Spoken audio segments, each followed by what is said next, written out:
Welcome, true crime enthusiasts. I'm your host, Allison from Coffee and Cases podcast. And joining me today is the one, the only. I'm Johanna from Fresh Hell Podcast. Get ready for an episode packed with mystery, unsolved cases, intrigue, and a whole lot of new binge-worthy podcast recommendations to carry you into 2024. That's right, Johanna. New Year, New Binge is our theme today, and we're about to unveil some of the most mind-bending, informative, and impactful true crime podcasts to set the tone for 2024. First up on my list is a podcast that delves deep into unsolved mysteries and chilling crimes. Crime Lines. If you're into unraveling mysteries through timelines and meticulous research, Crime Lines is the podcast for you. It's like following the clues in a real-life detective investigation. So grab your detective hats, turn off the lights, and let's dive in. Hi, it's Charlie with Crime Lines here, and today I'm bringing you a case that is known most widely by two words, Baby Holly. So let's go ahead and get started with Harold Klaus, who went by his middle name Dean, and Tina Lynn. The two lived in New Smyrna Beach, Florida in the late 1970s, and they met through their siblings. Tina's brother was dating Dean's sister. At the time they met, Tina was 15 and Dean was 19, and within a year of dating, the two found out that Tina was pregnant. And in spite of their very young ages, they decided to have a quick courthouse wedding in June of 1979. They lived with Tina's sister for a while, and their daughter, Holly Marie, was born on January 24th, 1980. With the hope of better job opportunities, the young family moved to Lewisville, Texas. They had so little at that time that they had to borrow Dean's mother's car just to make the move, and they lived with Dean's cousin until they could get on their feet. At that time, Dallas was exploding in size, so construction and carpentry jobs were plentiful. Dean went right to work building cabinets while Tina stayed home with Holly. Eventually, they were able to get a place of their own, though there were some lean times in there. Dean's job wasn't always steady. It was on an as-needed basis, and things would get really tight during the times he wasn't needed. But from what they reported back to family, they were happy in Texas. But within a few months of their move, Dean and Tina stopped contacting their family in Florida. Many sources say that the last contact was in October of 1980, but the Texas Observer reported that Tina did send a Christmas card to her family, which included a recent picture of Holly, and that may have been sent a little later, possibly November or December. From what we learn later, this card probably did come more like November than December. It was in December of 1980 that Dean's mother, Donna, got a call from someone claiming to have found Donna's car that she had loaned to Tina and Dean. This man was in Los Angeles, and he said he was going to arrange to have the car returned to Florida for her. When a time was arranged to get the car, it was strange. The people who brought the car to Florida wanted to meet at midnight at the Daytona Speedway. When the family got there, they were met by three women wearing long robes, and only one of them spoke. She said her name was Sister Susan. She said she wanted to return this car to the family, but it was in exchange for a donation, of course. Hearing from someone with a name like Sister Susan wasn't entirely out of the norm for the family. Dean had dabbled in various groups that grew from the Jesus People movement, more commonly known as the Jesus Freaks, of the 1970s.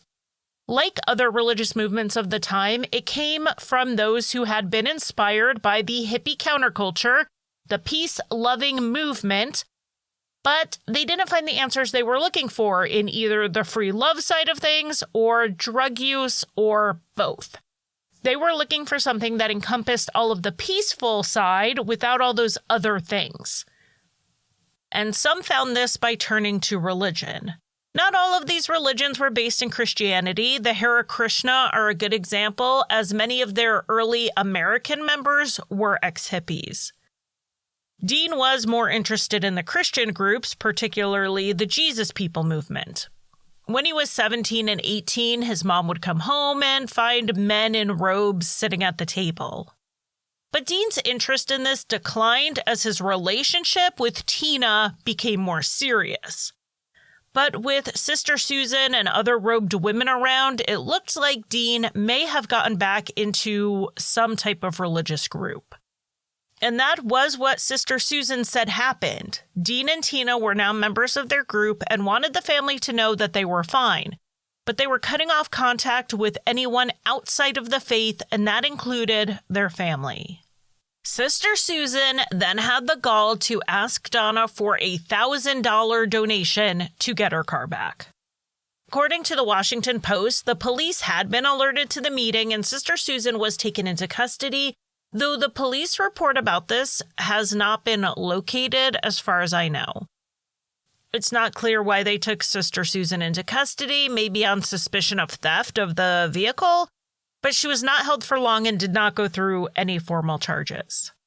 At first, the family reluctantly accepted Sister Susan's story that the family had joined this religious group due to Dean's history dabbling with those types of organizations, and also Tina's sweet and trusting nature and her relatively young age would have also made her susceptible to a group like this. Frankly, it sounded like something they might do. But as time passed, it just didn't seem to sit right with Dean and Tina's parents. There's a difference between joining a church and joining a church that makes you cut off all contact with everyone you know. The first thing could have happened, but the second seemed wrong and out of character, especially as time passed. So Dean's mother, Donna, went to the police to report 22-year-old Dean, 18-year-old Tina, and the 1-year-old Holly missing, and she gave Louisville, Texas as their last known location. Donna told the police everything she knew, including the return of the car and the meeting with Sister Susan, and the police essentially told her that adults who choose to cut off contact with their family aren't missing people. Maybe they were in a cult, but that wasn't, as of yet, a police matter.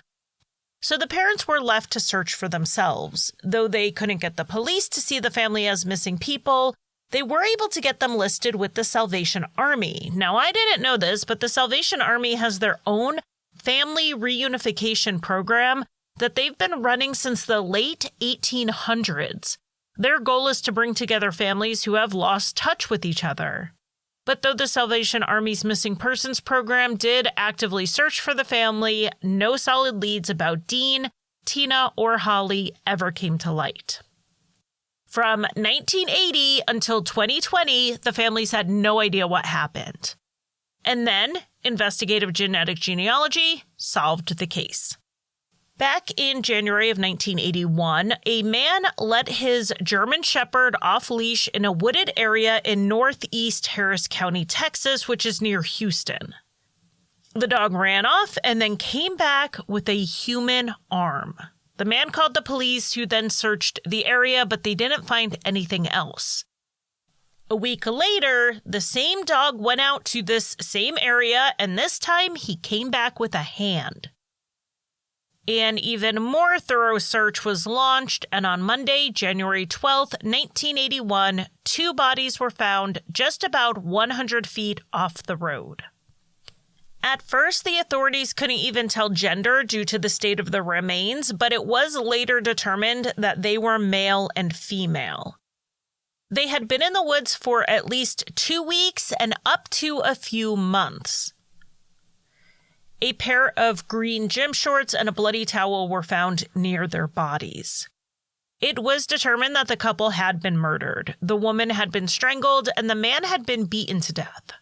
Reconstructions of their faces were made and their ages were young. The female was between 15 and 20 and the male was 18 to 25. Early investigative speculation was that the woman had been attacked and the man likely tried to defend her, which then turned the attacker or attackers on him. Though Tina and Dean's families tried to report them missing, the police wouldn't take the report, so they were not considered when the investigators were looking at missing persons reports in the area. When they were not identified, they were both buried and then known as the Harris County Does. In July of 2011, a cold case investigation took on the case of the Harris County Does, and they were both exhumed to get DNA samples. This was funded thanks to a grant from the National Institute of Justice to do DNA testing on unidentified murder victims, of which there were several in Harris County. Among them were victims of serial killer Dean Corll. As of this recording, only one set of remains from the Dean Corll case remain unidentified, and that case is being actively worked on. The DNA of the Harris County Does was entered into a national database, though they didn't expect to get a hit. The bodies had been found in early 1981, long before people's DNA was being collected into law enforcement databases. So even if one of them did have a criminal record, DNA wouldn't have been taken. But it was there ready to be used when they could use it.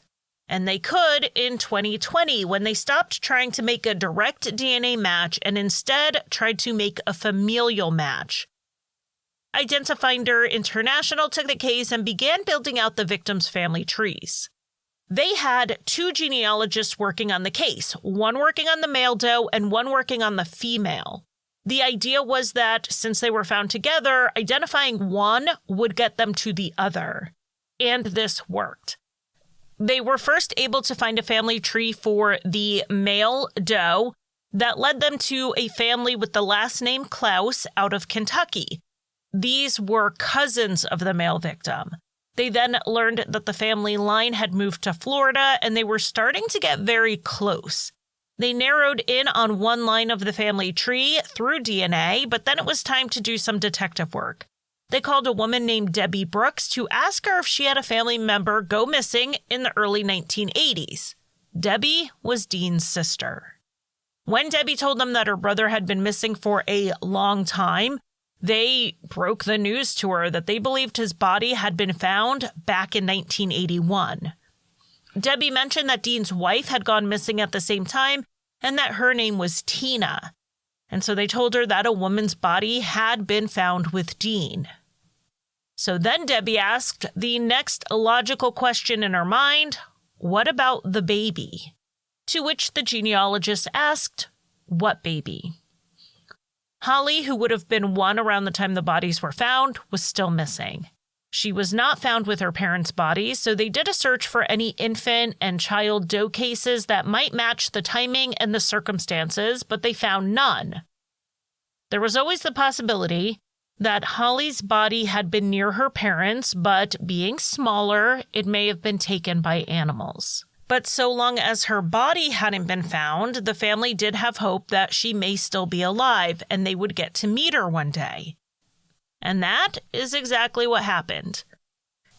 Unfortunately, that is the end of the time I have here today, so if you want to hear the details on how they found baby Holly as now a full-grown adult, you can search for Crime Lines in your favorite podcast app, and the episode came out on December 17th of 2023. So if you want to hear the rest, go check that out.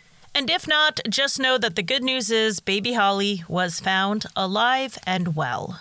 We usually don't have any kind of happy ending in a true crime case, not even a partial one, but in this case, thankfully we did. Advocacy, investigation, prevention, storytelling is their motto. And Sirens, a Southern true crime podcast, does all of that and more. It's a podcast that not only tells a gripping story, but advocates for justice. I'm Raven Rollins, and this is my Southern True Crime podcast where I discuss cases from my former hometown. Ada, Oklahoma paints itself as an average community, but its history of murder and corruption runs deeper than any story has ever told.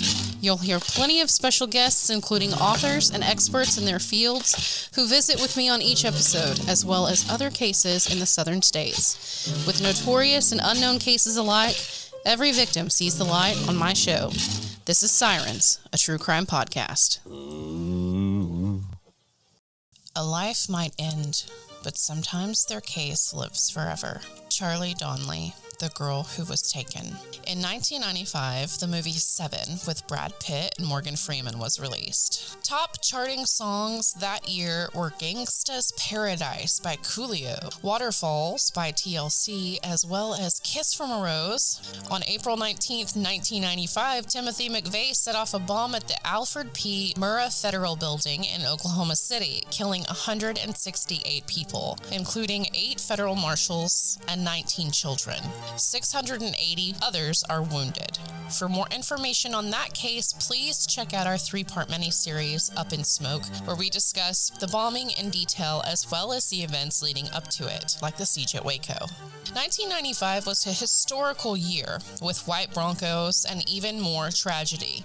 But before the year begins, we travel back to my hometown of Ada, Oklahoma, where 15-year-old Daniel Furr leaves home for the last time. Join me as I discuss this case with my co-host, Professor Mandy McNeely, as well as Daniel's mother and sister, Gail and Chelsea.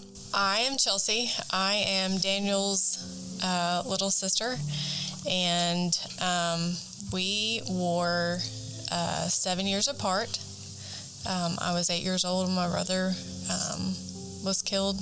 It wasn't until after I graduated high school and pursued criminal justice that I started digging into my brother's case myself and really started investigating and looking at his case. Even though I was really young when Daniel was killed, I still remember him as being the pesky older brother, like chasing us around the house and with a purse strap and, trying to attack us and being the ornery big brother. And so he was the typical big brother picking on us little kids. So I'm Gail Whitson.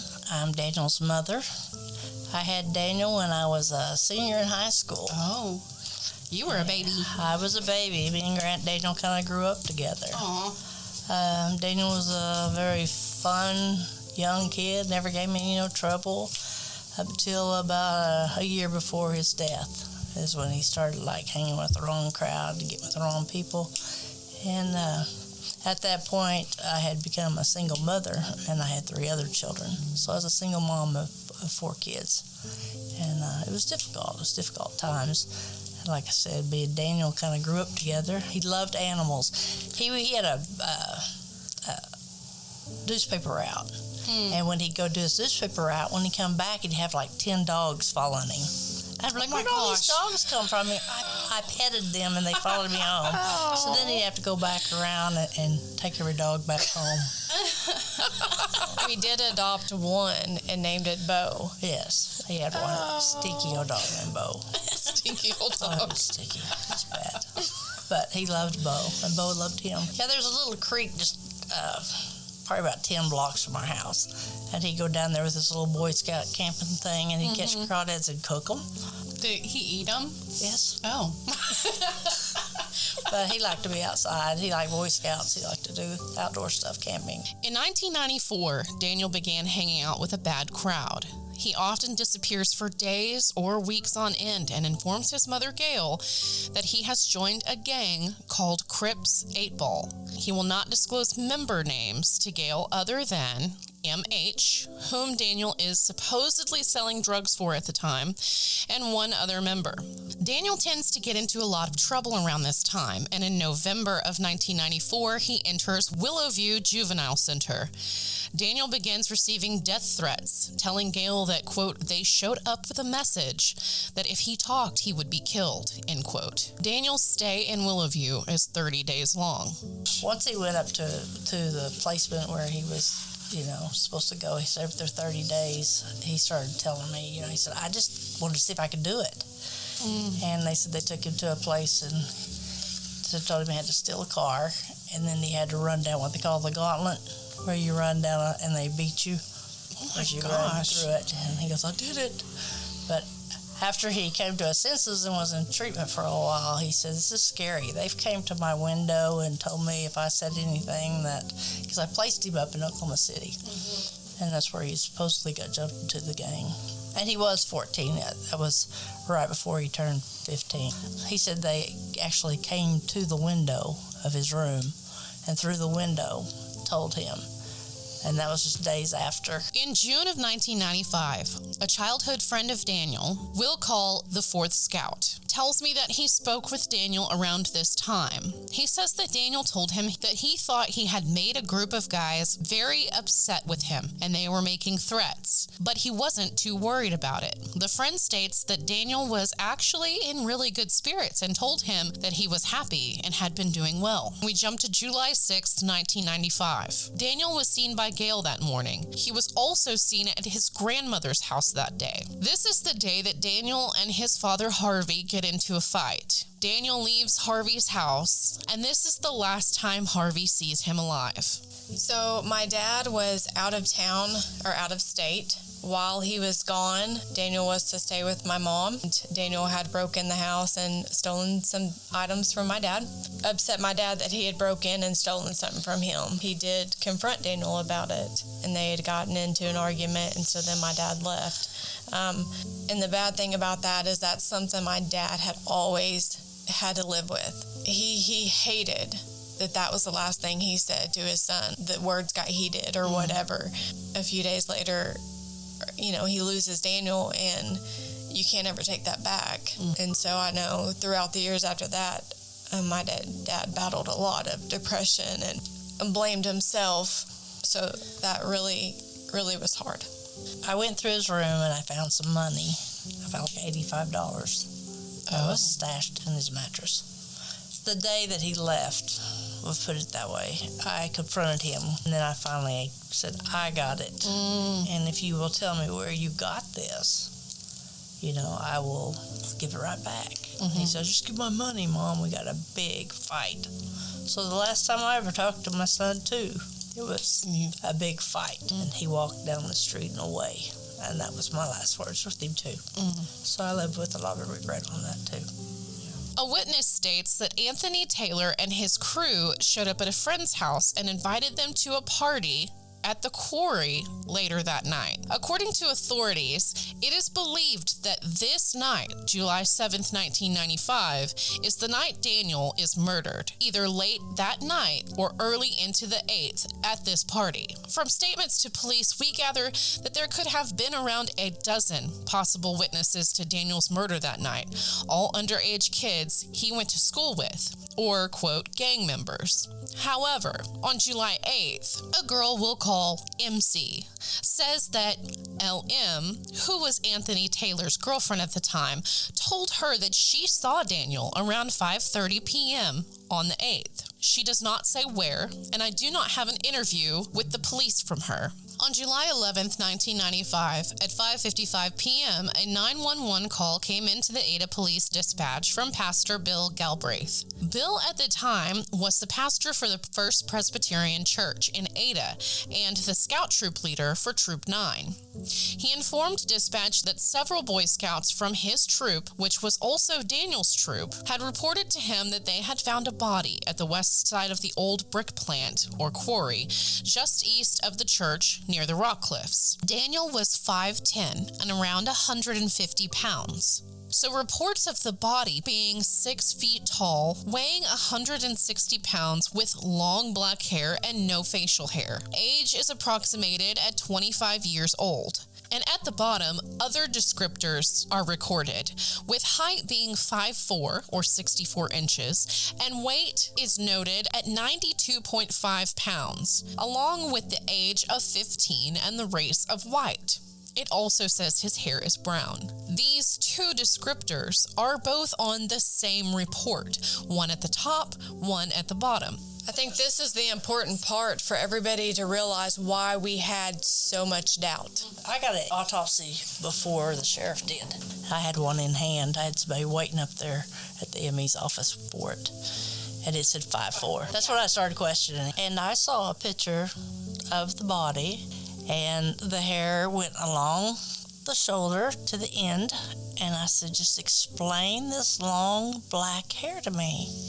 It seems that the body was found in the active decay stage, near the end of decomposition, with only advanced decay or skeletonization remaining, which would take around a month, even in the heat. So the ME did not note what stages the maggots were in, nor their shape, size, or color. Maggots can be present at any stage, but these factors can tell us how long they have been present. Since these things were not recorded, we cannot use them for etymology purposes. I questioned the medical examiner on that bit because I had took homicide investigation courses, just got out of them, and I said, you put the day of death, the day you found the body. He said, how else are we going to know? I said, the gestation of the maggots.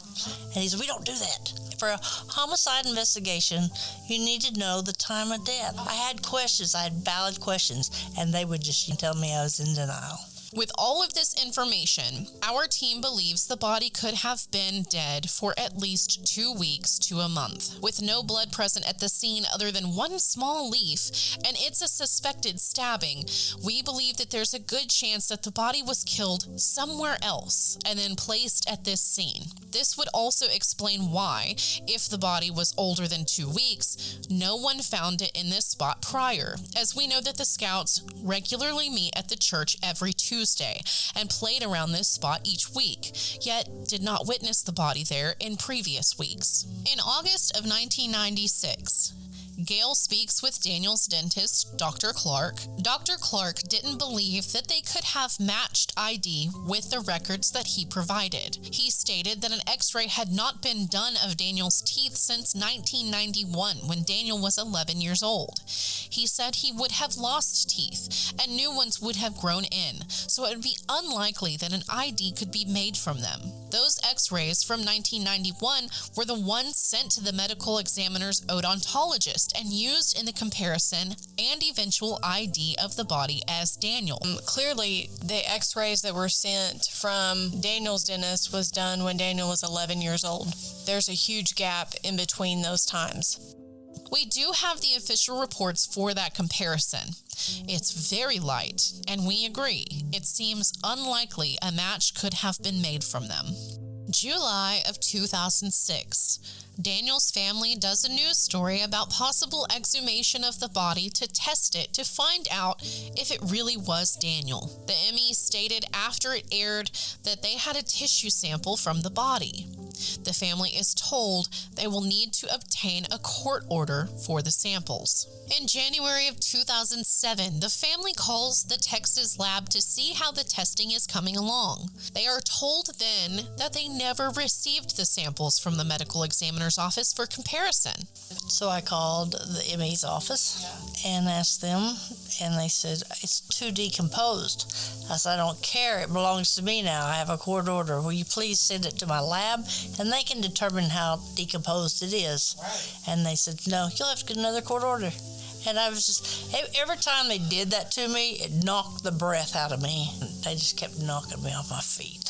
Family requested another court order to release the sample to the lab anyway. While they are waiting on this second court order, and 6 months later, Joe Glover finds samples from blood from the body in the basement of the courthouse in Ada, labeled as Daniel Fur. It is sealed in an evidence bag with a sample of DNA, a leaf with blood, and hair samples. The DNA and hair are sent to the lab and tested against Gail. That sample was confirmed to be Daniel's DNA. But where is the chain of custody for these samples? Why were they stored in the courthouse basement instead of the medical examiner's office or an official evidence locker? How did they have these samples after the medical examiner themselves stated that their samples were not viable and had no other samples? Was the body found at the quarry misidentified due to an overwhelmed system in the months after the Oklahoma City bombing? Why did the medical examiner report one physical finding of the body only to change it later? Why has the autopsy report been left pending for 28 years? To hear our full episode on Daniel's case, find the Sirens podcast streaming wherever you get your podcasts. You can also find Daniel's case in our new true crime book, Sins of the South, a true crime case collection to advocate for, anywhere you get your books online. Don't let Daniel be forgotten. Don't let his case grow colder.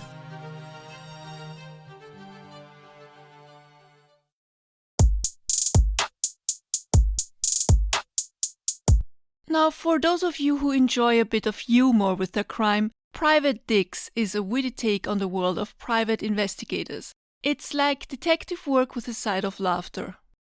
I got the opportunity to interview Jeff Mudgett. Jeff is the author of Bloodstains and has an 8-episode series on the History Channel named American Ripper.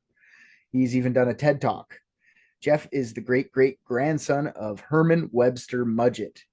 To true crime people, we know that name well, but if you're not a true crime person, Herman Webster Mudgett is the real name for the infamous serial killer H.H. Holmes. This guy is widely considered America's first serial killer. He is the worst of the worst. H.H. Holmes built himself a murder castle in Chicago during the World's Fair in 1893. Holmes was also a career criminal with crimes including insurance fraud, check forging, horse theft, and, of course, murder. His number of victims vary from source to source. I've seen as high as 200 victims, and I've also seen as low as 9, even 1 for sure. And the reason Jeff's done a TED Talk and had a History Channel 8-episode limited series and written his book Bloodstains is not only because of the H.H. Holmes thing, but he also thinks that H.H. Holmes is or was Jack the Ripper as well. So enjoy the episode. Let me introduce you to everyone here. So we have Jeff Mudgett here today. You're a jack of all trades, Jeff. I was looking you up. You're an author. You're a TV star. Okay, History Channel TV star. You did a TED Talk. I didn't know that. You were on Sword and Scale. I didn't know that. I didn't listen to that. But that must have been years ago. Maybe I should give a background of you a little bit too. Great-great-grandson of the most evil American in history. Yeah. Great, huh? How proud to be. Yeah. That's crazy to me that, from my understanding, you got told this, like you didn't know this your whole life. Like, when did you find out that you were great-great-grandkid to H.H. Holmes? Up 40.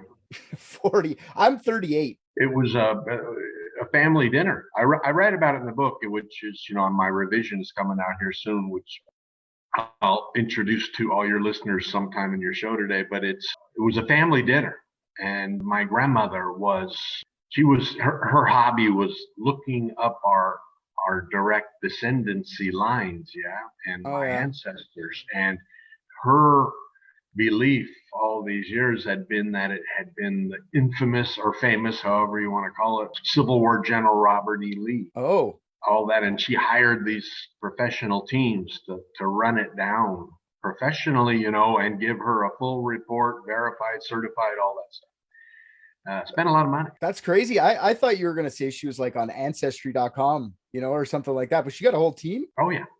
No, that was her deal. And that was that was 25 years ago. I could be your grandfather. How old are you, Jeff, if you don't mind me asking? 66 here pretty quick. Yeah. There you go. So you could be my dad. You could be my grandpa if we were like, you don't know my mom. No, I'm just kidding. You never know.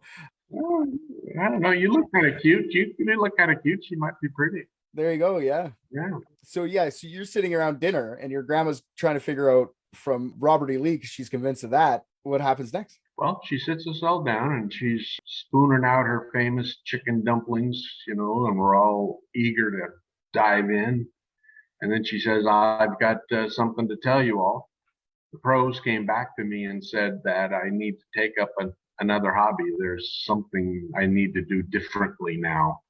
And then she told us what they told her about. It wasn't Robert E. Lee. It was a man that, was every major newspaper in the 1890s was referring to as the devil.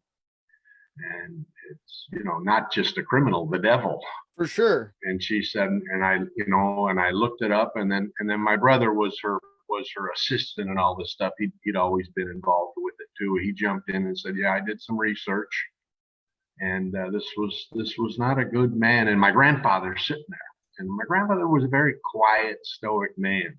I had very little relationship with him, and he's sitting there.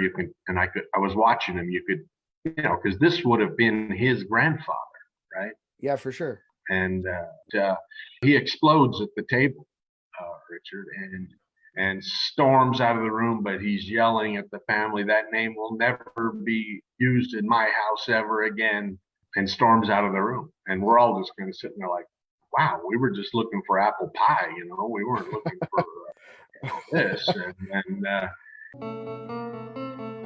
You're writing Bloodstains, and then you find out while you're researching, what I find is the craziest thing. Yes, it's crazy that you're your ancestor, but then you up the ante even more. What did you find out while researching H.H. Holmes that is crazy in the whole true crime? It's the one that people get just violently angry with me about, my theory about Holmes having been Jack the Ripper. Da, da, da. Jeff figures out that Holmes likely was Jack the Ripper. And that's what I'm doing a giant series on right now, is Jack the Ripper. Yeah, that's what history hired me to do with them. Yeah, for eight episodes. Yeah. That's so crazy. So what was the first piece of evidence when you were doing your research that puts you towards this conclusion? Well, and I wasn't the first. Oh, no. There were other people, historians, that believed there was a connection. I didn't know that. With Holmes and being in London, selling body parts there, working to up his business. And then all of a sudden they started looking at his handwriting comparisons with some of the famous Jack the Ripper letters, the Dear Boss, the Saucy Jack letters, those. And having worked with handwriting comparisons at law, I knew that this was a difficult, and pretty much in the 19th century, Richard, there was no DNA, there were no fingerprints. No. There were dental records and handwriting that the law. Police would come to a crime scene of Jack the Ripper and they'd see blood everywhere and they go like, well, there's no evidence. And then they'd leave. Like nowadays, that would be a treasure trove of so much evidence. You wouldn't have made it past murder one. But back in those days, they needed someone to see them exactly doing it, get caught red-handed, maybe fingerprints, because I think fingerprints are still pretty new. So that was in its infancy. So you're right. Handwriting might have been one of the only few things that they could actually figure out, right? Well, and these guys were on that before me, and they found out what I was doing. They got a hold of me, and they're good people, and they said, hey, we've got this, and if you watch my TED talk, you'll see that I use with their permission, some of their material about the Holmes letters being compared with the Dear Boss letter, and we put it up on screen at TED, and then we asked the audience. I think there was like 2,500 people there, but it was we asked them, we know you're not in Scotland Yard. We know you're not in the FBI. Just look at this picture up here on the wall above me. Look at this. What do you see there? And the whole audience went, it's the same handwriting. It definitely looks similar. I've seen your TED Talk. And I knew that wasn't going to go anywhere as far as history and proof. All right. Just somebody saying, hey, it looks the same. No. So I located, with some help from some of the previous law enforcement people I'd worked with in California, an outfit that did computer programming and comparison for the FBI and Scotland Yard and the CIA with handwriting. Okay. And they were eager to help me. They compared the Dear Boss letter with the Holmes handwriting comparisons, and they came back with 97%. You were saying that even me, if I wrote two different letters, it probably wouldn't come back 97%. No, and they told me that they were working with a font that was different now than back in the 19th century, and that if we really wanted to get this a direct match, we had to invest in them putting together a new program and doing it again. And they thought they probably could come out with 100%.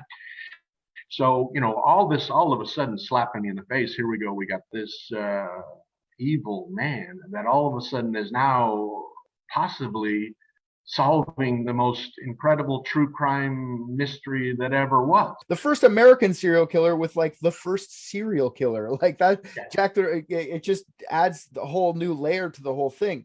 So, okay, so we have the Dear Boss, Saucy Jackie letter. They saying that matches too, because I know the Saucy Jackie and the Dear Boss, they think are written by, like, there's other people, not just you, that think it's written by Jack the Ripper, but there's also people that think they're written by some media men at the time to keep the whole story rolling, like as if to keep business alive for the story, which I don't think a brutal murder like that needs letters being sent. I think they could have stayed in the papers for a bit anyway. All the historians realized when you look at it, Saucy Jack and Dear Boss are not written by the same man. No. So what they came up with was that Dear Boss was a journalistic hoax. Okay. Yeah. because they wanted to go with Saucy Jack and the murders. For sure. And that's all ripperologists pretty much went that direction. And they used to call journalistic hoax. So when these guys came back to me with, this isn't a journalistic hoax, this is probably your great great grandfather wrote this letter. And that led to the number 3 murder there, Richard. I don't know if you want to go this far into it, but Sure. that was Catherine Eddowes. Catherine, yeah. Who the letter described what was going to happen to her when she was being killed. She's part of the double event, right? She's the second girl in the double event. Which, you know what, history has never actually sat down, and I'm trying to get the guys at the MGM Amazon to go with me on this. We're trying to sit down and show that it probably wasn't possible those two on the same night, 1 hour apart. I've been doing so much research on Jack the Ripper. I don't think Long Liz was killed by the same person. I don't either. Whitechapel was a disaster. Murders, rapes, robberies, theft, prostitution, everywhere. It wasn't that place. I wouldn't be shocked if that was just someone knowing Jack the Ripper's on the loose. I'm going to slit a throat. I can get away with it. Same thing with Mary Ann Kelly. I don't want to get too far into it. I think she might there's no way that's the same man that Mary Ann Kelly. And I'm trying to show them that too, and how we can go into the MO and the evidence there and break that down. But the first two I'm convinced were by the same man. And then I'll give you an interesting story about it. While we were over there filming in London, and History didn't want to put this on the show. Well, I will take that, History Channel. Go for it. That's what I mean. Take that, History Channel. You can't censor me, History Channel. Yeah, it's going to come out by somebody. It will. Yeah. But I'm sitting there, and you know what? Filming in London with the crew there for Magilla Production was awesome. They treated me like a king. It was fun. My co-host Amaryllis was ex-CIA, and we were. Yeah. I used to call her Scully. She was X-Files. Yeah, I've seen some clips. I didn't want to watch it because I didn't want to ruin this interview. I'm going to watch them right after this. So I'm sitting there in the hotel bar. We finish producing all day long, and we're resting. And the crew's down in the pit, the fire pit of the hotel, planning on the next day's shoot. And these two fellas come up in suits and ties, and they walk up to me at the bar. Mr. Mudgett, we'd like to introduce ourselves. We're with Scotland Yard. I said, and I didn't ask to see their badge or anything. They could have been lying to me. I don't know. If that was me, Jeff, I'd be turning and running because I probably did something illegal the day before. Yeah. Well, I was worried about it. Here we're over there breaking down the UK, the English people's most, talked about, favorite, mystery of all time. They actually got very stoic and very solid, and they said, we just want you to know, we don't agree with what you're saying about Jack having been your great great grandfather, but we do agree with your theory that there was a copycat involved. It wasn't one man and 5 murders. And that's right from there. And then they turn and walk off. If you want to listen to the rest of that hour-plus long interview with Jeff Mudgett, go over to Private Dicks and take a listen. Also, if you want to listen to the rest of our episodes, please do. Thanks for having us on the show, and we'll do this anytime we can. Love you. Peace. Now, for a quick true crime fix in the morning, Morning Cup of Murder delivers bite-sized episodes that will wake you up faster than your caffeine fix. It's the perfect way to start your day with a jolt of suspense. There were 2 more murders 15 miles away. When police arrived, they found the telephones and electricity lines. We have a weird homicide. A scene described by one investigator as reminiscent of a weird... Morning Cup of Murder. Some crimes are so gruesome, the details are enough to make you sick. On November 30th, 2018, a man was sentenced for crimes that, when made public, shocked everyone who read the horrific details. So if you like your coffee hot but your bones chilled, sit back and start your day with a Morning Cup of Murder. On August 29th, 2010, trail bike riders near Belanglo State Forest in New South Wales stumbled upon the skeletal remains of a woman who, eventually, would be identified as Carly Pierce Stevenson. Initially linked to Ivan Milat and the other backpacker murders, It wasn't until later that forensics would place her time of death years after 1996 when Ivan Milat was finally sent to jail. Called simply Angel by law enforcement due to the t-shirt she was wearing, in 2010, a public plea was made for any information on their unidentified body. And finally, in October of 2015, she was formally identified as 20-year-old Carly. Now, just months before Angel was given her name, a second body was found near Wynarka, South Australia on July 15, 2015. 680 miles away from where Carly was dumped, the remains seemed to belong to a young child and were found surrounded by girls' clothing by a passing motorist who went to examine an abandoned suitcase on the side of the Karoonda Highway. Believing the girl suffered from an incredibly violent death several years before her remains were dumped in that suitcase, police again made a public plea for information and posted details about what was found with and near the body. After more than 1,200 calls to Crime Stoppers, one caller identified the handmade quilt found at the scene as one made by a child's grandmother. The woman died in 2012, believing her daughter and granddaughter were living interstate, and with the help of DNA extracted from the child's skeletal remains, which were then compared to the DNA retained from a neonatal heel prick, a match was made that not only identified the little girl as 2-year-old Condoleezza Pierce, but showed that she was the daughter of Carly Pierce Stevenson, the woman found years before and over 600 miles away. The pair had been reported missing from Alice Springs back in 2009. According to the information gathered by investigators, Carly Jade Pierce Stevenson, born in 1988, had her daughter Condoleezza Kiera Pierce in 2006. The pair were believed to have left the Alice Springs area in 2008 so Carly could go find work and might have traveled to areas like Darwin, Adelaide, the Murray and Riverland districts, Victoria, and Canberra, but were last officially seen on November 8, 2008, when they were stopped by police on the Stewart Highway, and again in December of 2008 in the Canberra area. Appealing to all motel, hotel, and caravan park owners in those areas and asking them to look for Carly and Condoleezza in their records, police learned that on September 4, 2009, Carly's mother filed a missing persons report that was closed just over a month later when she was reassured that they were safe and well, but did not want family to contact them at the time. Police believe that Carly was killed in the Belanglo forest on December 14th or 15th of 2008, and that her daughter was killed sometime after that in a totally different location. Years after her death, someone used Carly's phone to send false, quote, proof of life messages to loved ones, and both identities were used by third parties to commit Social Security and identity fraud. Though Carly's mother died back in 2012, her stepfather and stepbrother were still alive and living in Alice Springs. The remains were returned to the area and a funeral service was held in December of 2015.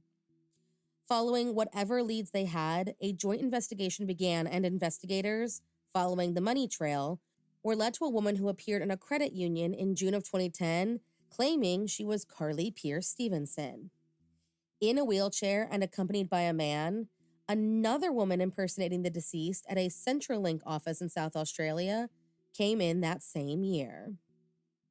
Within just days of releasing the identities of Carly and Condoleezza, police reported that they had several suspects and that one was already in jail awaiting sentencing on an unrelated charge.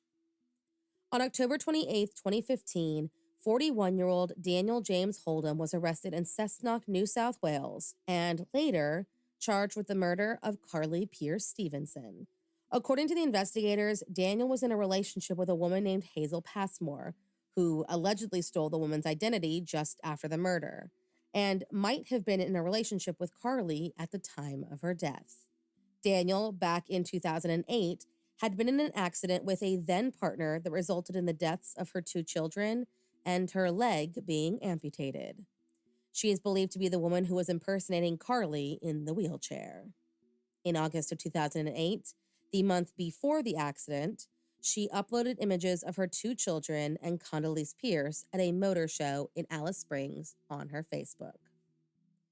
Further connecting Daniel to the crime, police allegedly traced a signal from his cell phone to the location near where Carly was eventually found around the suspected time of her murder.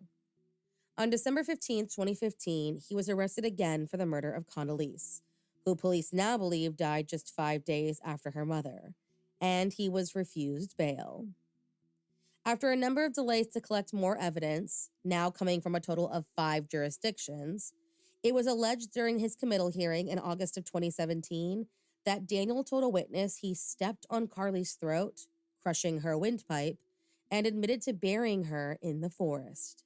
He also said he stopped at a store, purchased some duct tape and garbage bags, and then suffocated Condoleezza at a motel room in Narrandera and put her into that suitcase. After making his first appearance in the Supreme Court of New South Wales on December 1st, 2017, on July 31st, 2018, Daniel Holdom pleaded guilty to the murders. During his plea, the details of the crime were revealed, and the public learned for the first time that Daniel, a man with no prior history of violence against women or sexual interest in children, murdered Carly in order to rape her 2-year-old daughter. He allegedly kept a, quote, child sex hit list that contained a list of children's names with the words like consent and forced written next to them. And next to Condoleezza's name was the word rape. Condoleezza, when found, had a diaper wrapped around her skull and a balled-up dishcloth stuffed into her mouth. Police believe that it is highly likely that she was still alive when she was gagged and placed into the suitcase. On November 30th, 2018, Daniel James Holdom was sentenced to 2 consecutive life sentences without parole. Thank you for joining me in my morning cup of murder. If you want to help support the podcast, there's always Patreon or just sharing it with your true crime obsessed friends. And remember, stay safe.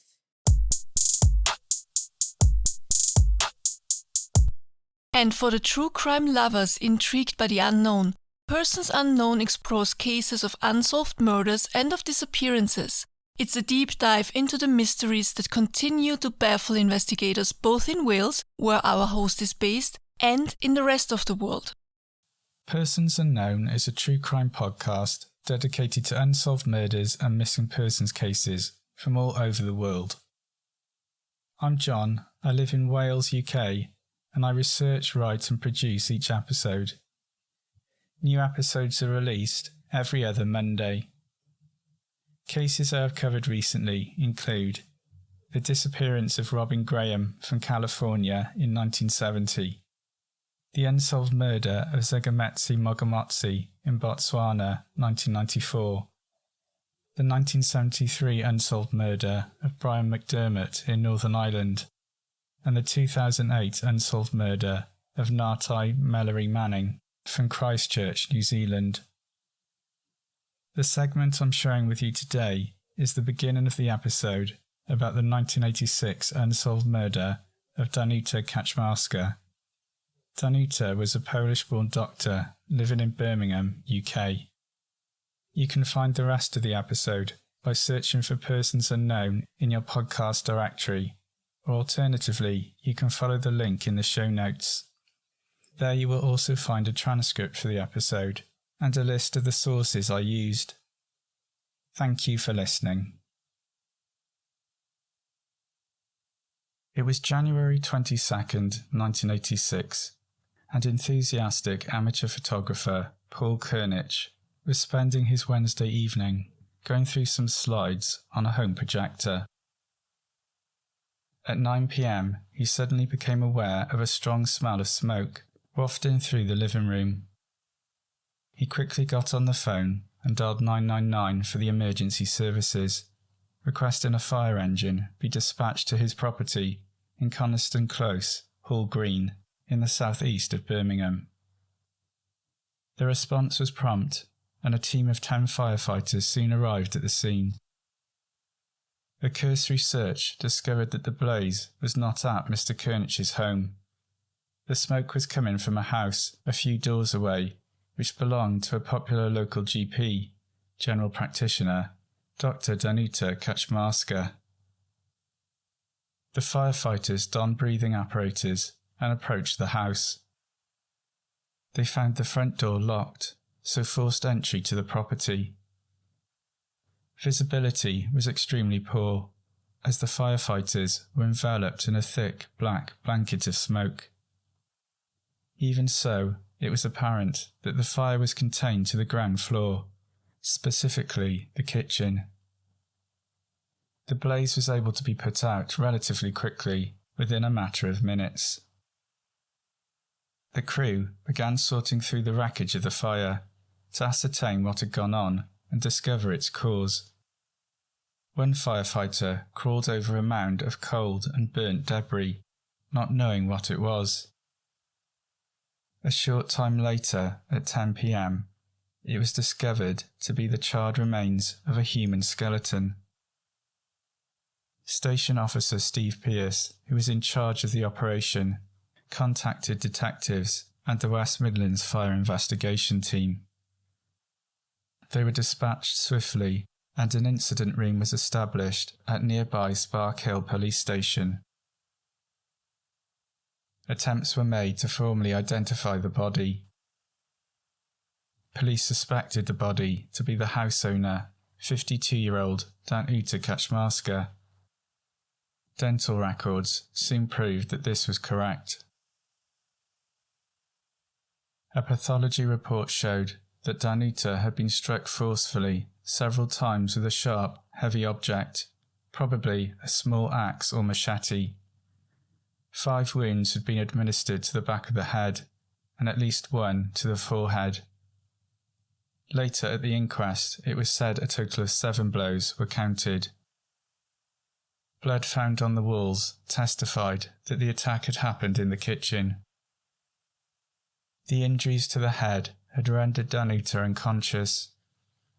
The blow to the forehead had fractured the skull, and it was determined that Danuta would have died from this injury alone. However, she was still alive when doused in inflammable liquid and set alight. Before this had happened, Danuta had first been placed atop a pyre of pillows and bedding. A tea towel was found stuffed inside Danuta's mouth. It had been used to gag her and prevent any screams or calls for help from being heard. Though the following information was not released at the time, pathologist Dr. Keith Scott later revealed at the inquest that there were signs of a violent struggle. Danuta had fought back hard.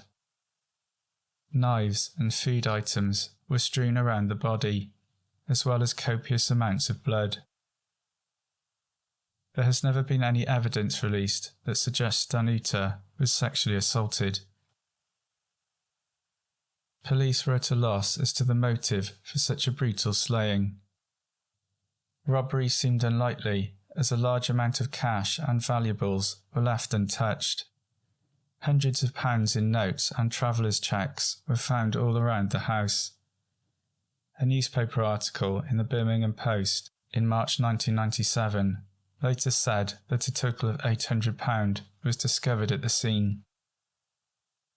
P.C. Jackson, who was one of the first officers at the house on Coniston Close, said there was no sign of a break-in.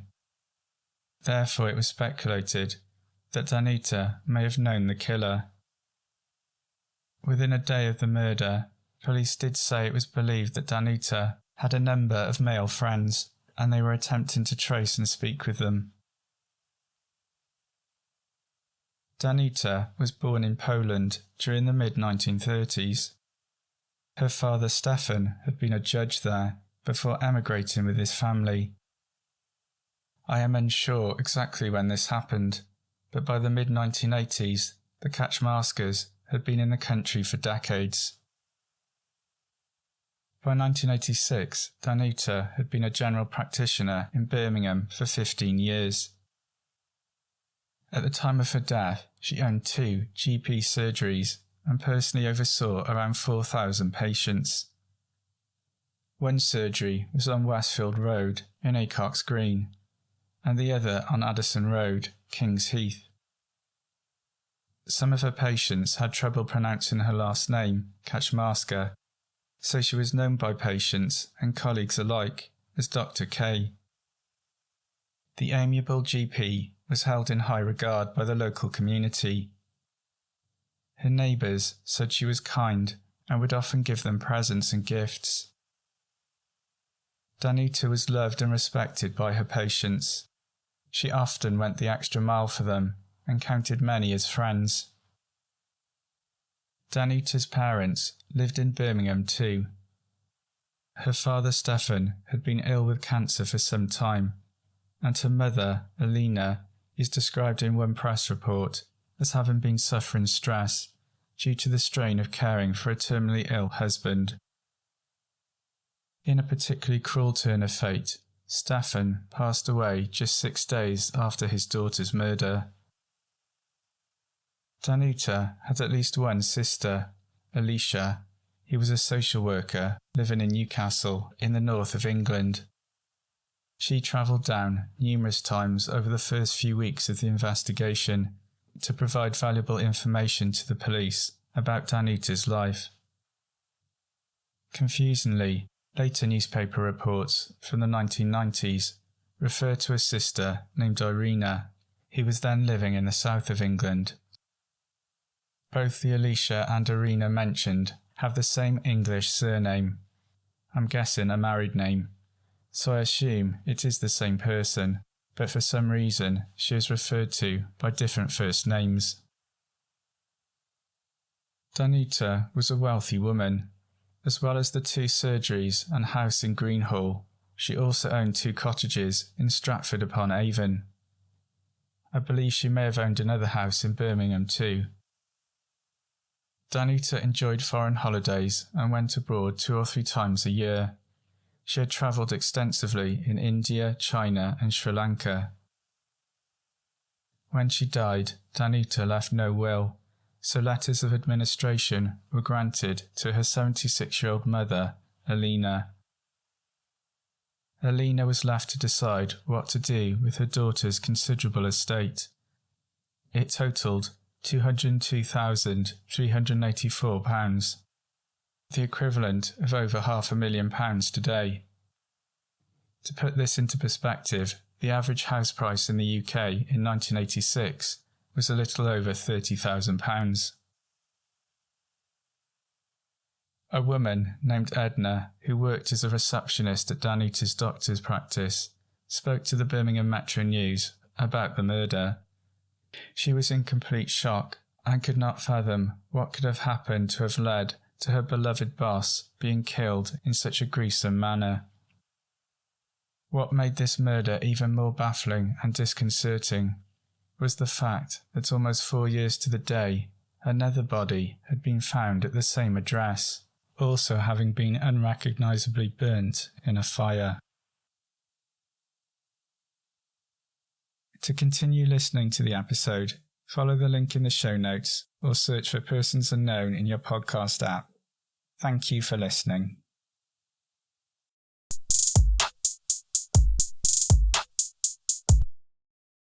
Next, we have Fresh Hell, a podcast where 2 women from opposite sides of the Atlantic bring you tales and murder and mystery. One half of that podcast is our very own host, Johanna. If you're into true crime that is both engaging and pulls no punches, this one's for you. I'm Annie in America. And I'm Johanna in Austria, and you're listening to Fresh Hell, your favorite international podcast. If you've never listened to us, we are friends who met online, discovered we had a similar dark sense of humor and an interest in the macabre, but from very different global perspectives. We started this podcast almost 5 years ago, and we've still never met in person. It's a whole thing. And the original full version of this episode is one I told Johanna about way back in 2019. We were younger then, but our audio is better now. This is the tragic story of Major Henry Rathbone and Clara Harris Rathbone, the couple who attended the play at Ford's Theater with the Lincolns on the night President Lincoln was shot. It's a story of murder, madness, and more murder, so let's get into it. And just a brief caution that this episode deals with untreated mental health issues, spousal abuse, and murder.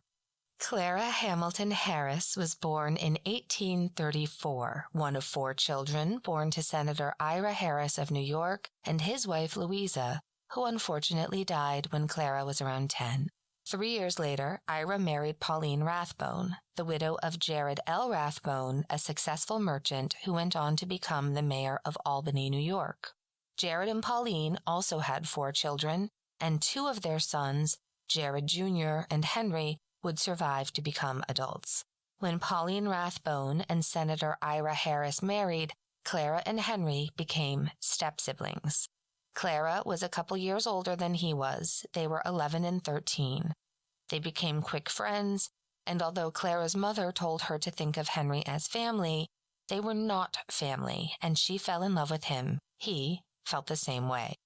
They were both witty, sarcastic, and smart, and they were both from well-to-do, politically connected upstate New York families. Despite those families disapproving, or maybe in part because of it, Henry and Clara were finally engaged in 1861, just before the start of the Civil War, as Henry had joined Union forces. Henry survived some of the most brutal battles in one of the worst wars, including Antietam, the bloodiest day in U.S. history, with 22,717 dead, wounded, or missing. While Henry was away, Clara met and became friends with the First Lady, Mary Lincoln, a close friend of her stepmother's, and was making friends and social connections during this time as well. At the end of the war, Henry is a major, and on Good Friday 1865, the Lincolns are going to attend a play with friends Major Henry Rathbone and his fiancée Clara Harris, who were honored to attend with them. Lincoln hadn't actually wanted to go to the theater that night, but once there, he was enjoying the play seated in a comfortable rocking chair, his favorite type of chair, as his height made standard chairs uncomfortable to sit in. It was during Act 3 of the play when the officer guarding the door to the president's box went to get a drink, and assassin John Wilkes Booth snuck into the box and fired one shot into the back of President Lincoln's head. The box is chaos, full of smoke from the gun being fired, and Mary Lincoln can't stop screaming. Henry tried to get a hold of Booth, and the two struggled until Booth pulled out a large knife and stabbed Henry, ripping the knife down from shoulder to elbow, the blade touching the bone in some places. As Booth tried to flee, Henry tried once again to grab Booth, who was trying to leap from the box to the stage. It's believed that Henry's actions caused Booth to break his leg in his attempt to escape. And if that hadn't happened, Booth might never have been caught, but that's a topic for a different day. Clara applied a tourniquet to Henry's arm, unknowingly saving his life. Henry passes out from blood loss, and it's only then that people realize how seriously he's been hurt. We have a letter written by Clara around this time, and she writes, quote, "Henry has been suffering a great deal with his arm. The knife went from the elbow nearly to the shoulder, inside, cutting in artery, nerves, and veins. He bled so profusely as to make him very weak. My whole clothing, as I sat in my box, was saturated literally with blood, as well as my hands and face." End quote. President Lincoln died of his wound at 7:22 a.m. on April 15, 1865. Henry and Clara finally married in July of 1867, but it was said Henry was increasingly depressed and irritable. I think we can make an educated guess that between the horrific battles he survived during the Civil War and the fight in the box the night Lincoln was assassinated, he was suffering from a serious case of PTSD. Henry was not okay. He struggled with terrible survivor's guilt for not having been able to save the president. Clara and Henry's involvement in Lincoln's assassination made them household names, and the attention had begun to make Henry, already struggling with his mental health, increasingly paranoid. He started to think people were talking about him in a way that sometimes scared Clara. Not that there was anything anyone could do about it. In 1870, Henry resigned from the army. The same year, the first child, they would have 3 children in total, was born, with the rank of brevet colonel. But once he left the army, he found it difficult to keep a job, as his mental health was deteriorating. He started to become suspicious of his wife, who he thought was planning to leave him and take the children, and he accused Clara of adultery. He was angry, and he was increasingly bitter that she seemed to love the children more than him, and he'd begun to threaten her. They traveled all over the United States and to Europe seeking treatments for him, but nothing helped. and it wasn't as though he hadn't seen the worst of the front lines and what they had to offer. For example, at the crater of Petersburg, he was shot in the chest and then left for dead for 68 hours. 68 hours, during which time he managed to not pass out and to stay conscious, because he knew if he passed out, his fellow soldiers would bury him alive in a mass grave. If he did also have other underlying mental health issues, which many think he may have, he just survived some of the worst sort of things imaginable, like real Guernica kind of stuff. Despite Henry's increasingly poor mental health, in 1882, President Arthur appointed him as the U.S. consul to the province of Hanover, and the family moved to Germany. Henry was drinking heavily, and he was regularly unfaithful, yet still convinced Clara was the one cheating.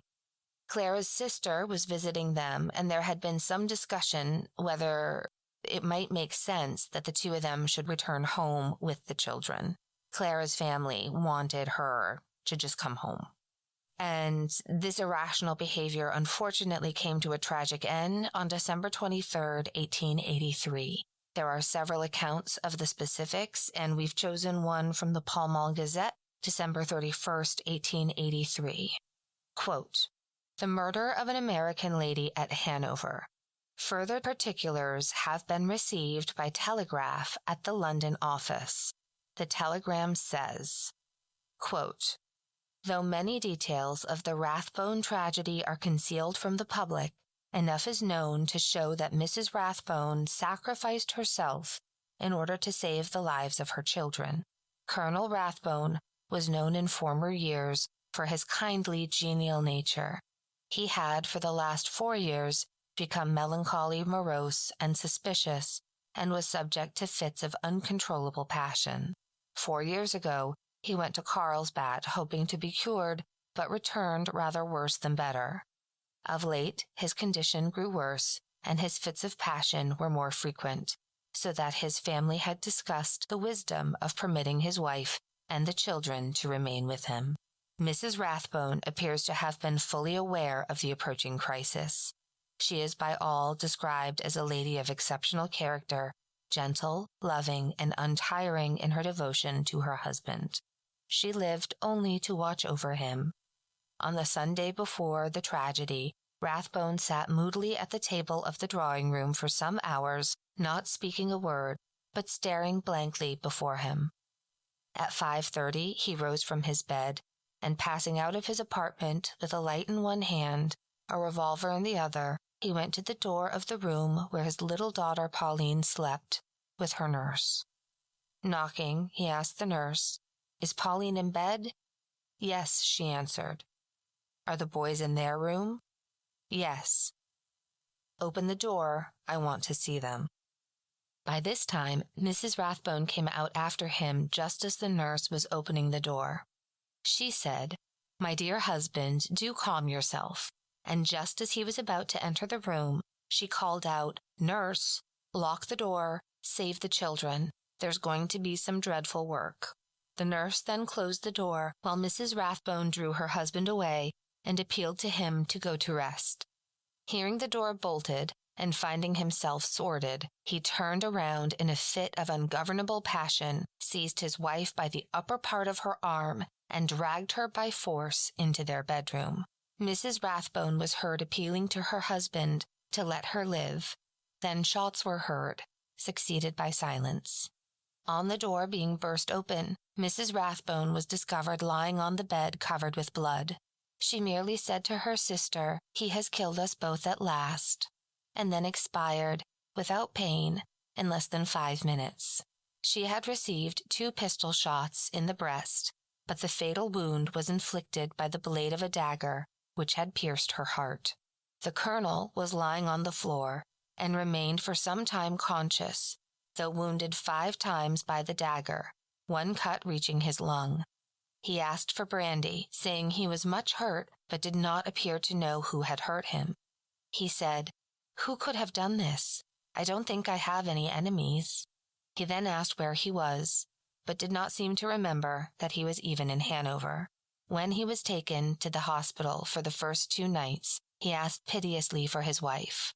Subsequently, he remembered what he had done and said he had a great provocation. He had got up, he said, and to his great surprise found all the children dressed, evidently with the intention of leaving him. This was a complete delusion.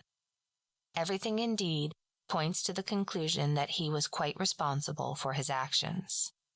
Dr. Gottlieb is convinced that his mind has been affected since the death of President Lincoln, when he received a wound in the arm from Booth's dagger, and he subsequently had a severe attack of brain fever.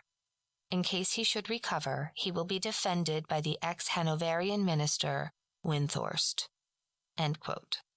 So, that's incredibly sad. He stabbed himself in the chest 5 times, but survived. The children went back to New York to live with Clara's brother, William Harris, who raised them.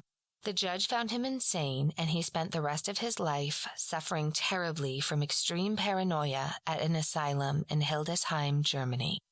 He died there, aged 74, in 1911, and was buried beside his wife in the Hanover City Cemetery. In 1952, the Hanover City Cemetery, where Clara and Henry were buried, determined that they hadn't had any visitors to their graves, so they dug them up and disposed of their bones. We speak more in depth about their final resting place, the paranormal activity around their Washington home, and the curse of Clara's bloody dress she wore that night Lincoln was assassinated in the longer version of this story in episode 26. Thank you so much for joining us. And remember, if you're going through hell, keep going. Tschüss. Bye.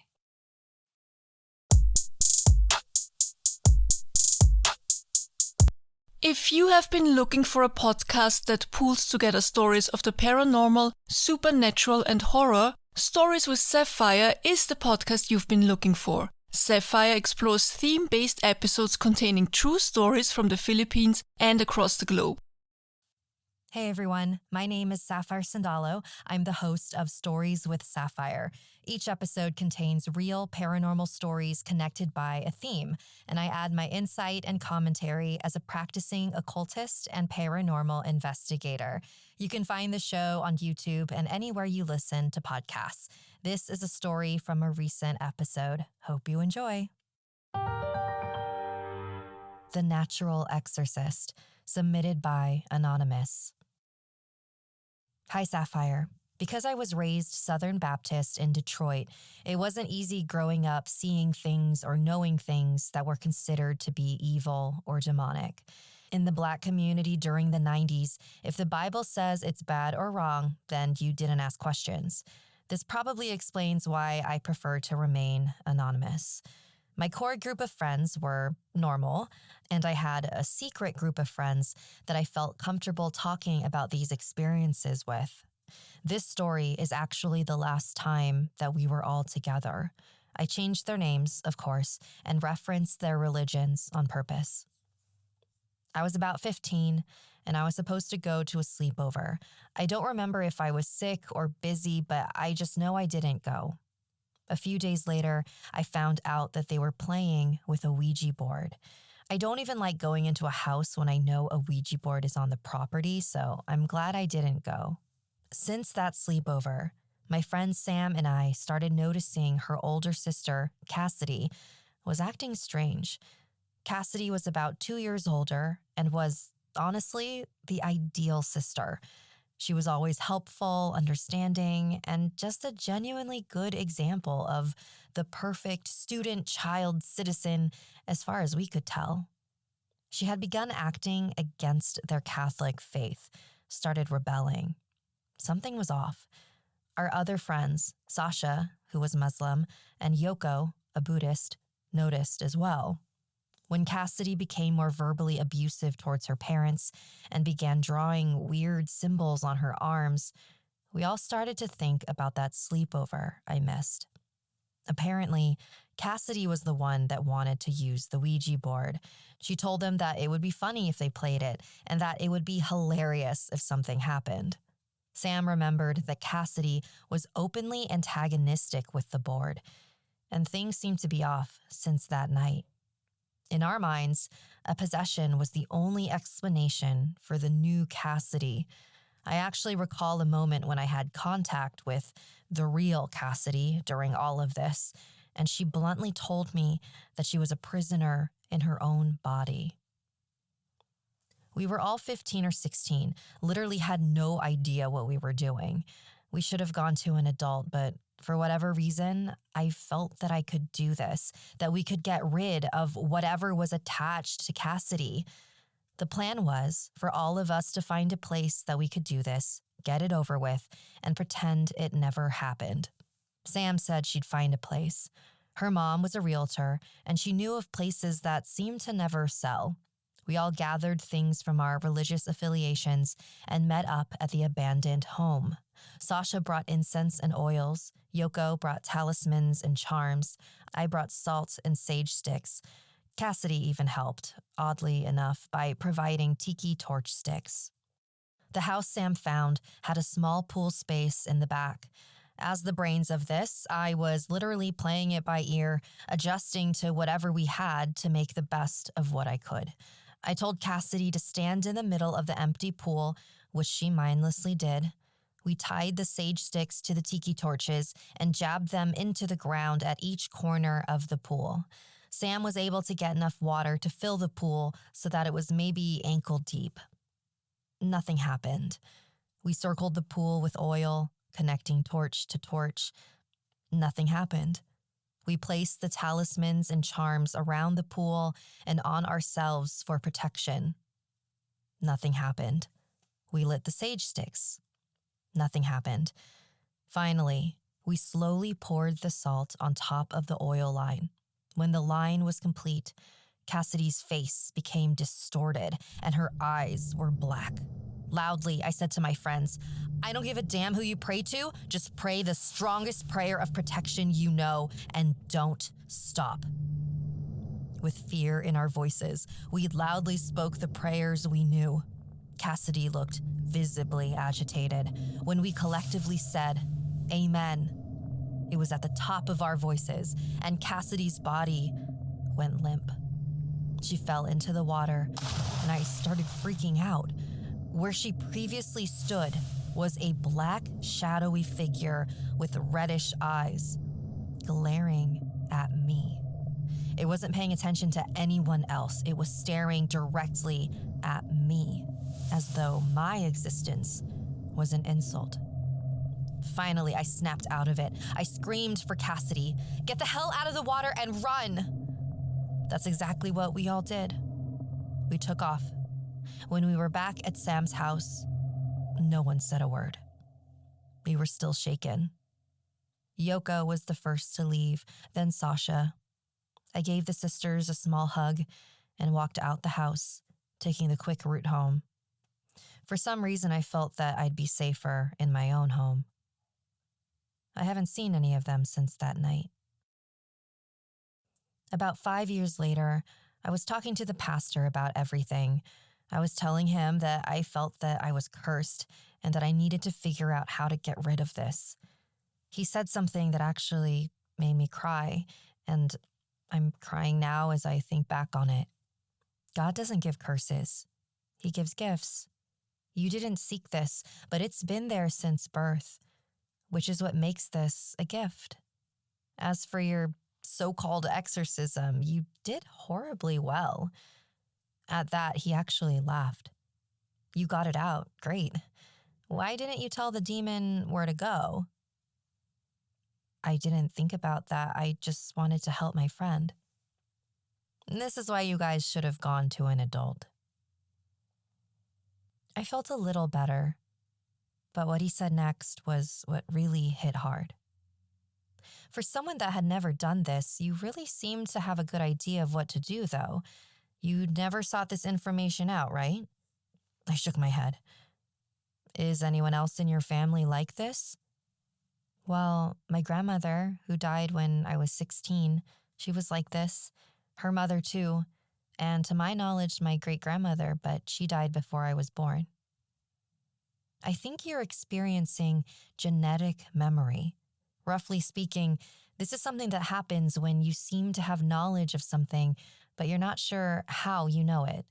I think God is allowing your great-grandmother to positively impact your gift. I moved away from Detroit a few years later.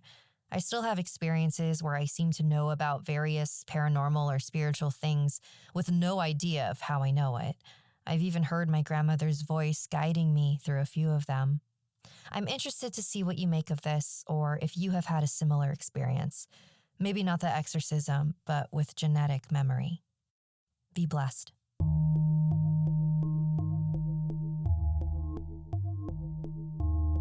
Thank you so much for sending in your story.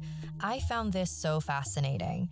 So I know that people will probably disagree with me on this, but I sort of liken exorcism to firefighting.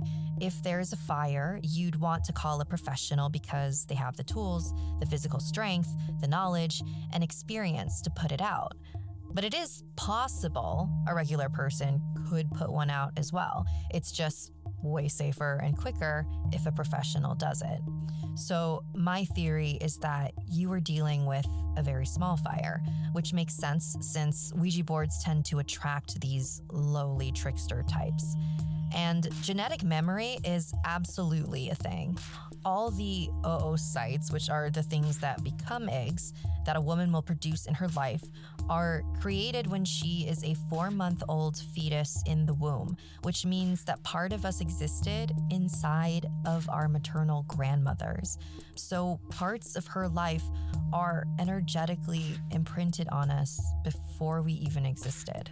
So yes, I absolutely do believe that it is your great-grandmother guiding you through these moments and helping you stay safe.